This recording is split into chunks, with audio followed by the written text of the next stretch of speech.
네, 여러분 한 주간 평안하셨나요? 비상계엄 소식으로 나라가 시끄럽죠. 여러분 마음도 시끄러우셨나요? 주님의 평안이 함께하기를 바랍니다. 어떻게 이런 일이 일어날 수 있는지 참 안타까운 일입니다. 45년 전에 그 끔찍했던 일들이 또 한 번 벌어지는가를 두고 저도 화요일 밤에 참 조마조마하게 지켜보았던 것 같습니다. 생각하게 된 것은 언제든 전쟁과 같은 상황이 벌어질 수 있고 평온한 일상이 끝날 수도 있다는 것, 세상은 여전히 폭력적이라는 것도 생각하게 됐어요. 그 처단이라는 단어를 사용하더라고요. 그리고 대통령의 힘은 막강한데 국민들의 힘은 아주 약하다는 것. 국회의원 190명이 정말 아슬아슬하게 국회를 열고 담을 뛰어 넘어가서 일사천리로 계엄 해제를 의결했음에도 불구하고 안심할 수가 없더라고요. 대통령이 그동안 어떻게 할지 모르는 행동들을 여러 번 하는 것을 보다 보니까 총 들고 있는 군인들이 언제 민간인을 해칠지 모르겠고 모여있는 사람들이 언제 무력으로 충돌할지 알 수 없는 너무나 아슬아슬한 상황이었어요. 다행히 거의 3시간 만에 국회가 의결하고 6시간 만에 완전히 계엄이 해제되어서 이렇게 일상으로 복귀한 것이 얼마나 감사합니까? 그리고 이렇게 여러분과 예배드릴 수 있다는 것이 얼마나 큰 은혜인가를 생각했습니다. 그날 화요일에 하필 설교 준비를 위해서 묵상하던 본문이 오늘 이 누가복음 19장 왕의 이야기였어요. 그런데 공교롭게도 그런 일이 터지고 이제 대통령은 하야하라, 탄핵한다 그러면서 촛불 시위하는 사람들도 있는 상황이다 보니까 마치 오늘 본문에 있는 왕의 이야기가 대통령을 원하지 않는 현 상황과 비슷한 이야기처럼 오해될 수 있겠다는 생각이 들었습니다. 실제로 그리스도인들, 많은 교회들이 지금의 대통령이 당선될 때 지지를 표명했어요. 그들의 표현에 따르면 종북 좌파 척결이라는 명분을 가지고 보수 우파를 지지해야 한다는 것입니다. 그래서 이번에 비상계엄이라는 상상도 못했던 일이 벌어졌는데도 그를 지지하고 계엄 해제에 아쉽다고 말하는 기독교인 정치인도 있더라고요. 정치 이야기를 가능하면 하고 싶지 않은 저입니다. 왜냐하면 교회는 예수님이 주인이신 곳이고 좌파 우파 나뉘어 싸우는 곳이 아니기 때문이에요. 좌파 우파 될 수는 있지만 왕이신 그리스도 앞에 순복하고 화해해야 하는 곳이 교회입니다. 더 큰 가치, 더 귀한 가치를 위해서 자신의 정치적 신념을 잠시 내려놓을 수 있어야 된다고 생각합니다. 우리는 자기가 지지하는 정당이나 어떤 정치인을 따르는 사람이 아니고요. 오직 예수 그리스도를 따르는 사람이지 않습니까? 그런데 얼마나 많은 경우에 정당과 정치인을 따릅니까?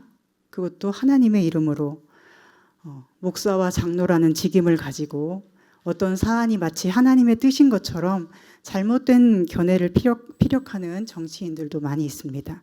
그리고 그가 장로이거나 교회에 다니기 때문에 무조건 지지하는 그리스도인도 많습니다. 그 정치인이 싫어하는 사람은 무조건 싫어하는 그리스도인도 많습니다.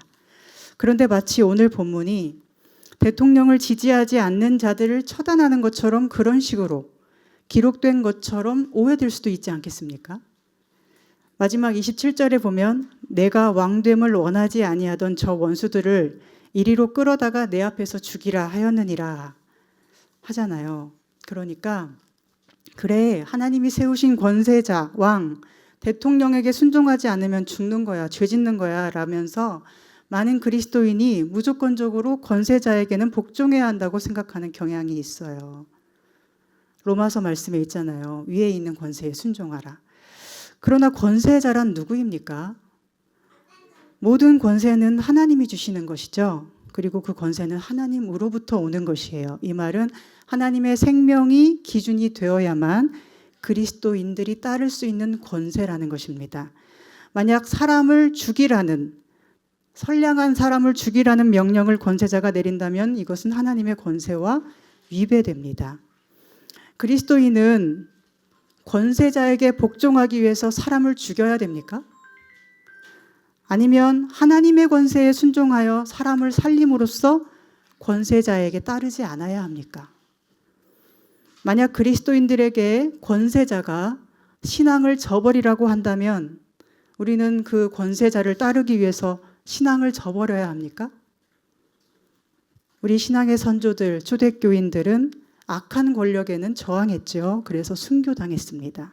그러나 하나님의 권세, 하나님의 법이 가장 위에 있었기 때문에 그들은 고난을 감당했지요. 지난 비상계엄처럼 자신의 어떤 위기를 돌파하려고 헌법을 무시하고 군인들이 국민을 향해, 국회의원을 향해 총을 들고 창문 깨고 국회를 방해하게 한 행위는 결코 하나님으로부터 온 권세가 아닙니다.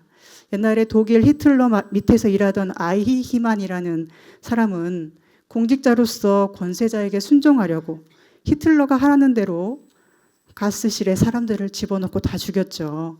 그 생각도 없이 쓸데없이 충성스러운 그를 통해 얼마나 많은 사람이 죽었습니까? 그러나 다행히 우리 군인들은 그렇게 하지 않은 것 같아요. 적어도 양심에 따라 대통령의 명령보다도 더 위에 있는 헌법에 따라 그리고 국민 주권과 생명 존중과 인권의 가치에 따라 행동한 것 같습니다. 우리 시민들의 의식과 군인들의 의식이 그래도 45년 전보다 깨어있음을 느낄 수 있어서 감사했습니다. 다시 이런 일이 없기를 바라고 우리나라가 이제 더는 좌파 우파 둘로 분리되어서 서로 죽이고 척결해야 될 대상으로 바라보지 않기를 바랄 뿐입니다. 그리고 무엇보다 우리 그리스도인들이 정말로 깨어 기도했으면 좋겠어요.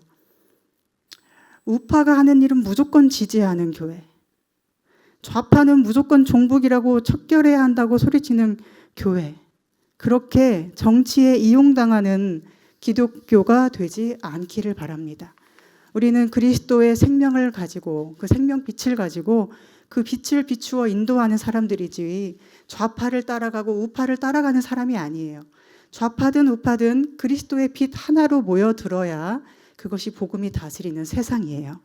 그리스도인들이 우파 좌파로 나뉘어 싸우면 그 속에 주님은 어디 계실까요? 주님은 우파에 계실까요? 좌파에 계실까요? 아무 파도 아니시죠. 이 세상 나라가 주님의 나라가 아니라고 하셨잖아요. 이 세상 나라 싸움에 휘말리지는 말라는 것입니다. 다만 우리는 무엇이 주님이 말씀하신 진리에 더 가까운가를 분별할 수 있어야 하겠습니다. 그리고 무엇이든 진리 안에서 사랑을 하는 선택을 해야 하겠습니다. 우리 민주주의는 최선을 선택하는 제도가 아니잖아요.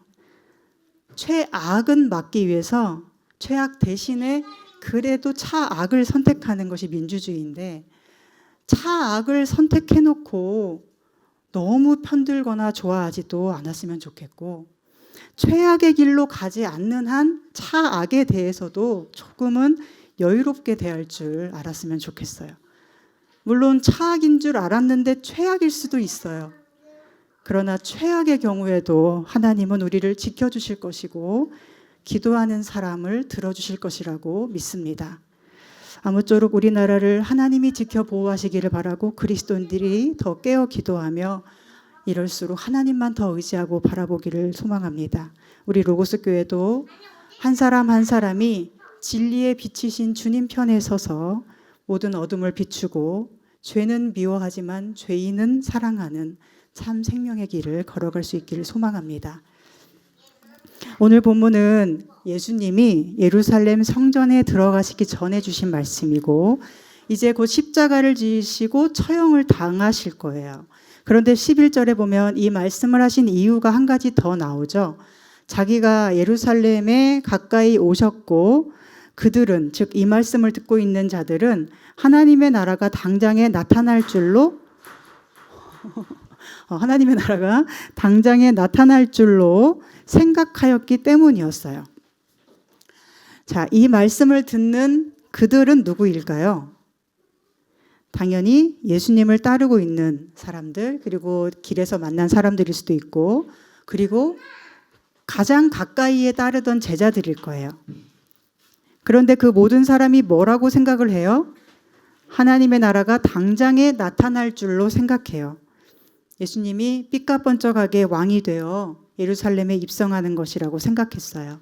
지금 로마로부터 압제당하는 식민지 백성들을 해방하여 먹고 살만한 나라로 만들어줄 왕으로 행차하시는 것이라고 그들이 생각했다는 거예요. 그래서 예수님이 지금 이 열무나 이야기를 들려주신다고 스스로 말씀하세요. 그렇다면 열무나 이야기는 무엇입니까? 이것은 달란트 비유와 조금 비슷하지만 조금은 다르죠. 어떤 귀족이 왕위를 받기 위해서 먼 나라에 떠났는데 아마도 당시에 이 귀족은 왕은 아니었지만 백성을 다스리는 책임과 권한을 가진 것 같아요. 왕과 같은 일을 하고 있으나 아직 공식적인 왕위는 갖고 있지 않은 것이죠. 그래서 왕위를 받으러 가는데 자기의 종 10명을 불러다가 각각 한 문화씩 준 모양이에요. 그리고 내가 올 때까지 너는 장사를 해라 이렇게 지시했습니다. 그러자 그들은 장사를 했을 거예요. 그런데 그 사람이 다스리던 곳에는 그가 왕이 되는 것이 싫었던 백성들이 있었어요. 아까도 이야기했지만 이것은 오늘날의 대통령 탄핵과 같은 이야기는 아닙니다. 지금의 대통령은 주님이 말씀하시는 왕이 아니잖아요. 그렇죠? 14절에 보면 그런데 그 백성이 그를 미워하여 뒤로 사자를 보냈다고 해요. 그리고 말하기를 우리는 이 사람이 왕 되는 것을 원치 않습니다. 이렇게 전하도록 했어요. 어떻게 보면 대치 상황이죠. 한쪽은 즉 종들은 왕위를 받으러 간 귀인의 명령에 따라 한 문화를 가지고 열심히 장사를 하고 있고 또 다른 한쪽은 이것은 아마 백성들과 몇몇 권세자들이겠죠. 그들은 그가 왕됨을 원치 않고 미워하기 때문에 그가 돌아오는 것이 싫었을 것이고 그가 돌아오지 못하도록 어떤 방해 작전을 펼쳤을지도 모르겠어요. 그리고 아마도 그가 다시 오기 전까지 그가 없는 그 빈자리에서 그 귀인을 따르던 사람들은 아마도 많은 고난을 당했을지도 모르겠습니다. 밀사까지 보내어서 왕되기를 싫어한다고 전할 정도면 얼마나 힘과 권세가 있는 사람들이 많이 있었겠습니까? 그러나 때가 되어 그 사람이 돌아왔고 대치 상황이 끝납니다. 어떻게 끝나게 되죠? 그가 왕위를 받아서 돌아왔기 때문에 끝나게 되죠. 이제 왕이 된 그 귀인을 싫어하고 불복종하는 사람은 왕의 원수가 되고 반역자가 됩니다. 그리고 어떻게 됩니까? 마지막 절에 있듯이 끌어다가 죽이는 사형에 처하게 되죠.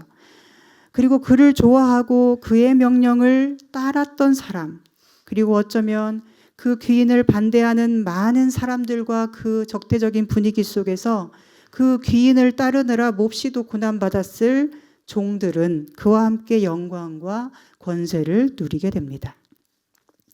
그런데 여기서 주인의 모습이 너무 무섭지 않나요? 여기서 주인이란 바로 예수님 자신을 의미할 것입니다. 다들 내가 이 세상 나라 왕이 되기를 기대하겠지만 나는 이 세상 나라 왕이 아니야 라고 하신 예수님이에요. 그래서 우리는 예수님을 보통 어떻게 생각을 하나요? 하나님에 대해서 여러분의 이미지는 무엇입니까? 원수도 사랑하고 용서하고 그래서 악하게 굴어도 언젠가 회개하면 쉽게 용서해 주실 것 같은 이미지 아닙니까? 그래서 많은 사람이 하나님을 우습게 여기죠. 예수님의 재림도 우습게 여깁니다. 아무 때나 회개합니다 하고 말만 하면 손쉽게 다 용서가 된다고 생각을 해요. 왜냐하면 하나님은 사랑의 하나님이시니까 어떤 악랄한 독재자처럼 하지 않을 거라고 생각을 해요. 그리고 너무 오랫동안 안 오시다 보니까 아예 안 오실 것처럼 생각을 해요. 그러다 보니 자꾸만 어떻게 하죠? 이 땅의 권세자들에게 어떻게 복종할까만을 염려하면서 살아가요. 우리는 주님께 복종해야 되는 주님의 백성인데도 말이죠. 그런데 여기 보면 그분은 반드시 왕으로 오시고 반역한 자들을 끌어다가 죽이라 하신 분이 바로 재림하실 예수님임을 알 수 있어요. 심판자로 오신다는 거예요. 그분이 가기 전까지 부활 승천하기 전까지는 악한 자를 용납하셨어요. 그를 미워하여 왕되기를 싫어하고 방해했던 자들을 용서해 주신 예수님이에요. 그런데 다시 오실 때는 어떻게 한다는 거죠?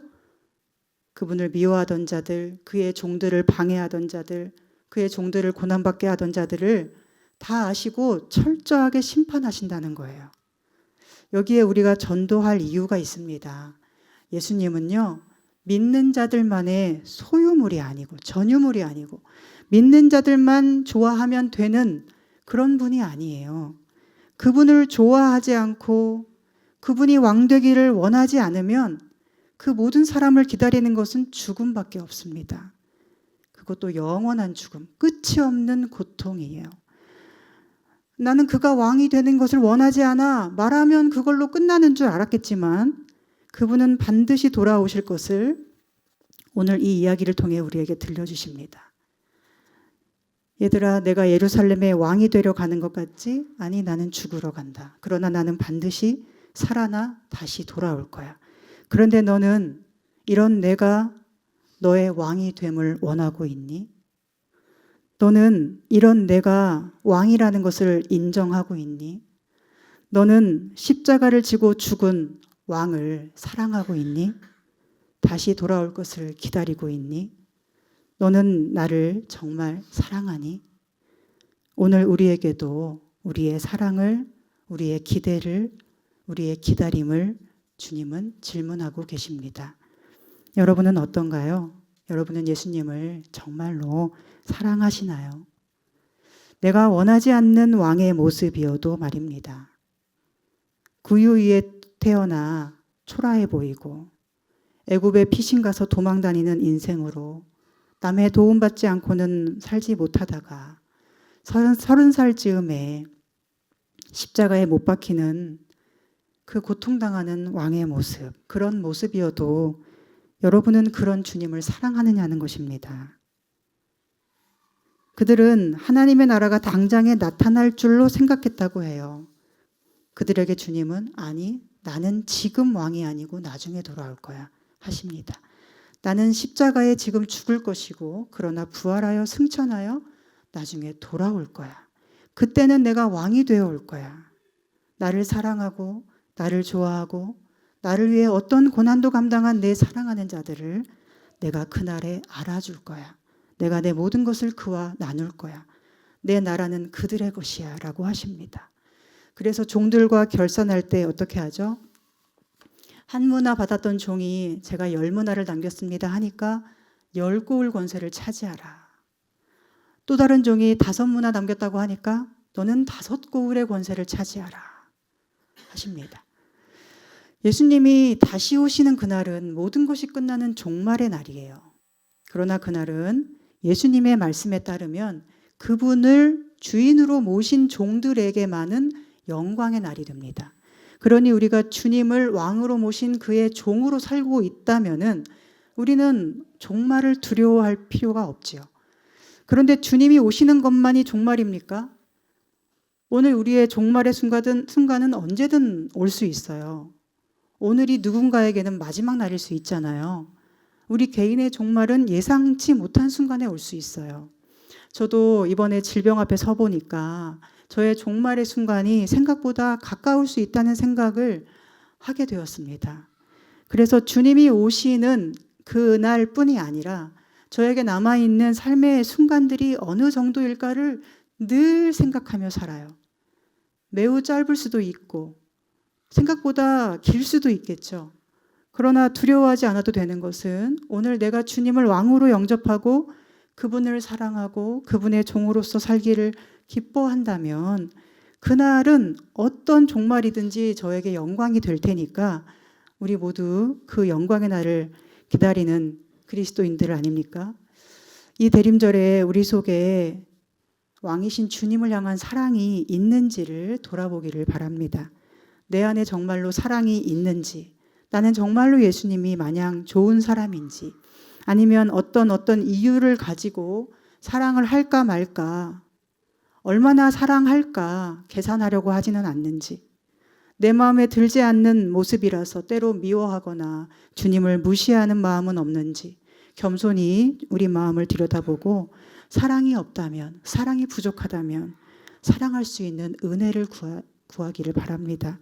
사랑이 없다면 그 사랑을 위해 간절히 기도하는 대림절 되었으면 좋겠어요. 그 사랑의 능력이 누구보다 뛰어나기를 기도했으면 좋겠어요. 열무나 받은 종처럼 주님을 사랑할 수 있기를 소망해요. 여러분 10골 권세, 5골 권세 그런 상급이 뭔지 여러분 아세요? 우리는 잘 모르죠. 그리고 한 문화 남기는 것이 무슨 전쟁 영웅이 되는 것도 아니잖아요. 뭐 나라를 세운 것도 아니잖아요. 그런 큰 일도 아니지만 주님은 그 한 문화 가지고 한 문화 남기는 그 충성을 마치 전쟁 영웅처럼 대하신다고 하시죠. 그러니 오늘 내게 주신 한 문화 가지고 나는 주인의 종임을 기억하며 다른 모든 사람이 주인을 무시하고 미워하더라도 그 속에서 주인을 사랑하고 충성하는 종이 되게 해달라고 기도하는 우리가 되었으면 좋겠습니다. 자, 그렇다면 한 문화는 무엇일까요? 죽음이라는 것 앞에 가까이 서고 보니까 저는 한 문화가 달리 보여요. 이것은 우리에게 주신 단 한 번뿐인 생명이 아닐까 합니다. 우리에게 주신 생명은 단 한 번뿐이고 언제 끝나버릴지 몰라요. 그렇죠? 그래서 소중해요. 생명을 잃어버리면 다 잃어버리는 거예요. 그리고 죽음 앞에 서보니까 하나님 앞에 설 날이 더 두려워져요. 하나님이 나를 어떻게 보실까 하고 어떤 기회라도 있으면 내가 뭐 잘못한 게 없는지 고칠 점이 있는지 물어보고 싶어요. 하나님이 고치라고 하면 고치고 싶어요. 그런데 그럴 기회가 없어요. 중간 점검이라는 것이 우리 인생에는 없어요. 다만 주인이 언제 올지 모르는 그 마지막의 날을 내가 주인 앞에 서서 그분을 만나게 될 그날을 우리는 언제인지도 모르고 기다리며 살고 있는 거예요. 그런데 그날은 저 멀리에 올지 안 올지 모르는 게 아니라 반드시 오는 날이에요. 우리는 다 죽으니까요. 우리 죽음은 분명한 사실이니까요. 그렇다면 그 마지막 날에 주인을 만날 때까지 어느 정도가 남았을지 모르지만 우리가 가장 공을 들여야 될 한 가지는 뭘까요? 바로 내게 주신 한 문화를 가지고 잘 장사해서 남기는 것이 되겠죠. 그러면 장사한다는 게 뭘까요? 뭐 어떤 재능을 키워서 실력 키워서 뭔가 일을 많이 하고 뭘 많이 만들어내는 것일까요?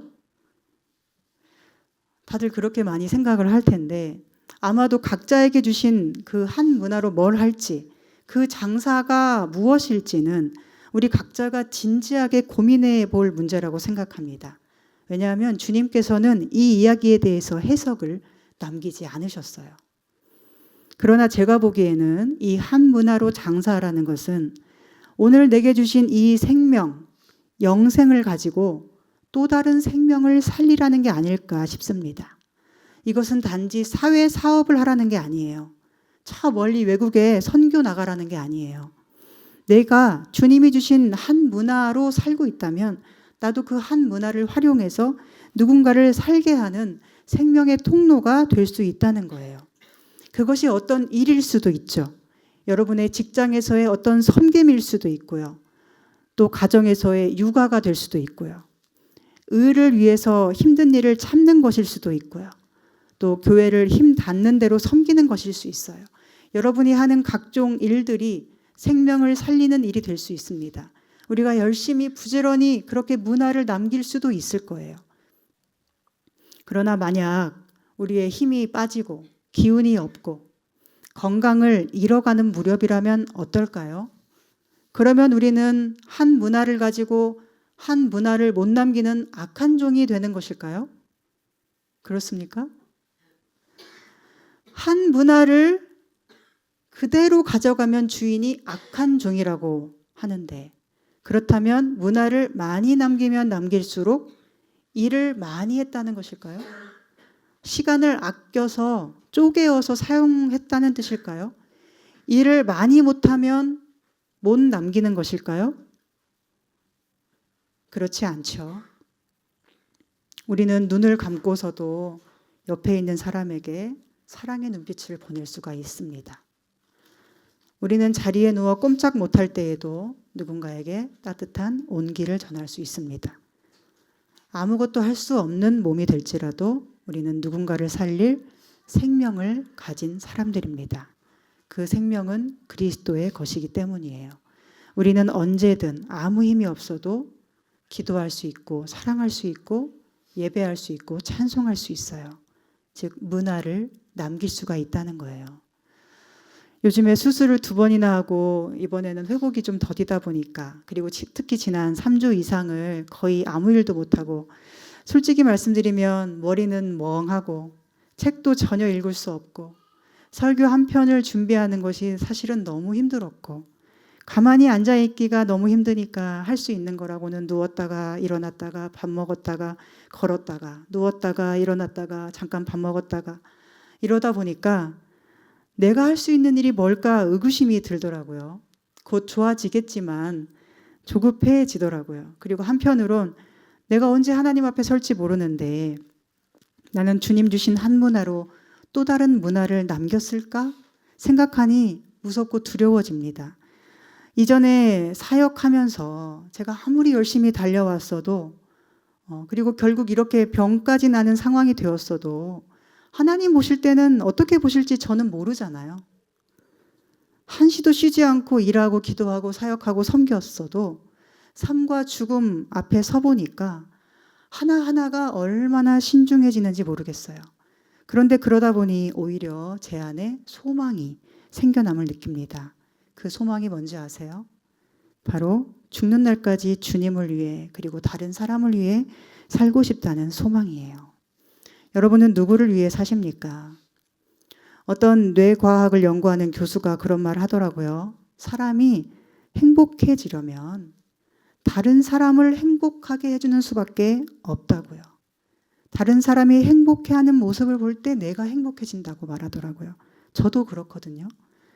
주님을 행복하게 해드리고 싶고 저와 함께하는 여러분을 행복하게 해드리고 싶고 저를 만나는 사람이 저 때문에 행복했으면 좋겠다는 소망이 있습니다. 그리고 이것은 주님이 주신 2가지 계명과도 사실은 일치하죠. 하나님을 마음 다해 사랑하고 너의 이웃을 내 몸과 같이 사랑하라. 그런데 우리는 열심히 달리고 열심히 일하고 열심히 사는데 결국 그것이 무엇을 위한 것일까요? 정말로 주님을 위한 것이었을지, 정말로 나로 인해 다른 사람을 행복하게 하려는 것일지 주님 앞에 생각해 보니 자신이 없는 거예요.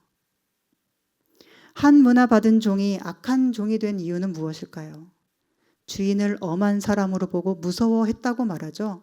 그래서 주인이 준 한 문화를 수건에 싸두었다고 해요. 이것은 우리로 말하면 자기 자신만을 위해 살아갔다는 것입니다.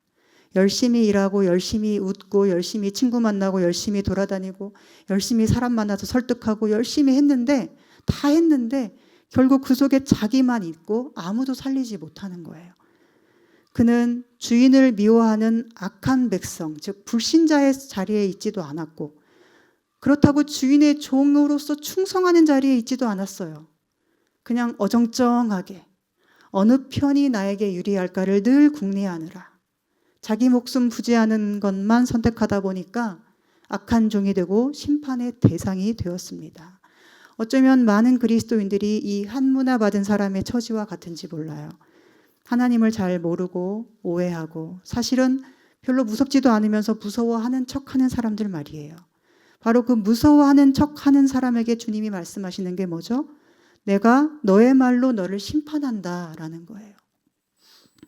네가 무섭다고 말하는 무서운 척하는 그 말대로 내가 너를 심판하겠다. 여러분 정말 무서웠다면 숨겨두었을까요? 주인이 정말 무서웠다면요. 장사하라. 이 말이 떨어지기 무섭게 장사했겠죠. 그런데 무섭지가 않았기 때문에 말로만 무서웠기 때문에 자기만 위해 살고 숨겨둔 것이죠. 주인을 정말로 무서워했던 종들은 무섭다고 말을 한 게 아니라 주인을 사랑하며 기다리며 장사를 했습니다. 오늘 우리 모두는 한 문화씩 받은 종과 같이 하루하루 소중한 삶을 살아갑니다. 특히 복음이 주신 생명의 가치를 가진 사람으로서 우리는 나도 모르게 누군가를 살릴 수 있는 능력을 가진 사람이 되었어요. 그러니 이제는 무언가를 열심히 하는데 자신을 위해 열심히 하는 것이 아니라 능력이 없을지라도 내가 원하는 만큼의 내 모습이 아닐지라도 내가 어떻게 저 사람을 내 능력으로 행복하게 해줄 수 있을까 고민이 될지라도 우리는 주님이 나에게 주시는 만큼, 나에게 힘 주시는 만큼, 지혜 주시는 만큼, 능력 주시는 만큼, 사랑을 주시는 만큼 딱 그만큼 가지고 또 다른 생명을 살리기 원하는 주님의 종이 되었으면 좋겠습니다. 그리고 주님이 어떻게 나를 평가하실지 그것만 생각했으면 좋겠어요. 오늘 내가 하는 말이나 행동이 주님을 행복하게 할지, 그리고 다른 사람이 나로 인해 행복해 할지, 내가 정말 하나님을 마음 다해 사랑하는지, 내 이웃을 내 몸처럼 사랑하는지, 그리고 이웃을 사랑할 수 있을 만큼 내가 나 자신을 사랑하는지, 나 자신을 소중하게 사랑해 주는지 오늘 말씀을 통해 돌아보길 바랍니다. 이웃을 사랑하려면 자기가 살아 있어야 되고 자기를 소중히 대할 줄 알아야 남에게도 소중히 대할 줄 알잖아요. 사랑하는 여러분, 예수님은 다시 오실 것입니다. 아기 예수님 구유에 누워 십자가에 죽으셨지만 부활 승천하셔서 하나님과 함께 계시다가 언젠가 주님의 날에 왕으로 오실 것입니다. 그리고 그날이 오기 전에 우리가 먼저 그분 앞에 갈 수도 있습니다. 언제 주님을 만날지는 아무도 알 수 없습니다. 그러나 반드시 그날은 올 것이고 그날에 우리는 내게 주신 한 문화를 가지고 또 다른 문화를 남긴 사람이었다는 것을 오직 우리의 심판주 되신 사랑하는 주님께 인정받는 기쁨이 있었으면 좋겠습니다. 나는 부족해도 나는 약해도 내 안에 주님을 사랑하는 마음이 있다면 그 사랑이 생명이 되어 주님 앞으로 우리를 인도하실 것이라고 믿습니다. 그 사랑이 식어지지 않기를 바라고 또 더 뜨거워지기를 바라고 죽는 날까지 그 사랑의 열정이 날로 더해가는 우리 모두가 되기를 소망합니다. 열골 권세가 뭔지 모르지만 한 문화 남겨서 무슨 상을 받을지 그것을 기대해서가 아니라 그저 그분을 사랑해서 그분이 주신 힘과 능력을 구함으로 성령의 능력으로 주님께 기쁨이 되는 이 대림절 보내시기를 간절히 소망하고 축복합니다. 기도하겠습니다. 하나님, 세상은 우리에게 주님은 없다고 다시 오지 않는다고 말합니다. 그래서 저희들은 세상에서 한 문화를 가지고 장사하는 것이 무척 힘들고 어렵습니다.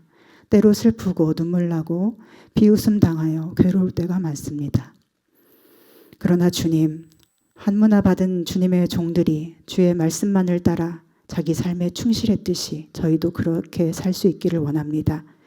우리에게 장차 주실 것이 무엇인지, 열골의 권세가 무엇인지 지금은 다 알 수 없지만 다만 이 땅에 주어진 시간 동안에 주님을 더 믿고 의지하고 사랑하기를 원합니다. 주님을 사랑함으로 다시 만날 수 있기를 원합니다. 주님의 온전한 위로를 원합니다. 저희를 받아주시옵소서. 살아갈 힘과 용기를 주시옵소서. 그리고 어떻게 해야 한 문화를 남길 수 있을지 성령께서 지혜와 사랑을 주셔서 주님과 함께 세상 이기고 주님 앞에 기쁨으로 서게 하여 주시옵소서. 예수님의 이름으로 기도합니다. 아멘.